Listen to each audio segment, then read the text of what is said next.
প্রায় মানুষ মনে করে এই সাপের দুইটি মুখ, দুইটি মাথা, পেছনের মাথা দিয়ে আক্রমণ করে, পেছনের মাথায় বিষ আছে। এখন কি মনে হয় পেছনের মাথায় বিষ আছে বা আক্রমণ করবে, বিষ দাঁত ফোটাবে পেছনের মাথা দিয়ে, এমন কি মনে হয়? এরকম তো লাগতেছে না, মাথা একটা দেখতেছি। এত কাছে কখনো কোনো সাপের পাশে বসেছেন?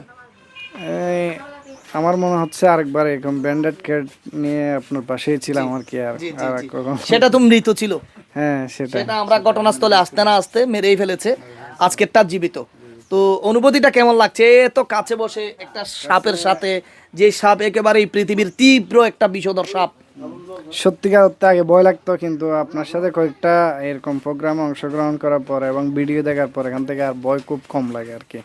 এটা পৃথিবীর 10 বিষধর সাপের মধ্যে তীব্র বিষধর একটি সাপ। এই সাপের কিন্তু অনেক অনেক বদনাম। এই সাপের পেছনে যে লেজ আছে সেটা একটা মাথা, ওই দিক থেকে আপনার চুবল দেবে, আরও বিভিন্ন কথা আমরা শুনি। কিন্তু এই যে ব্যান্ডেড ক্রেট, এটা খুবই সুন্দর একটি সাপ, শঙ্কিনী। তার তীব্র সে তীব্র বিষধর, সেটা সঠিক, কিন্তু মানুষ এই সাপকে দেখার সাথে সাথে মেরে ফেলার চেষ্টা করে।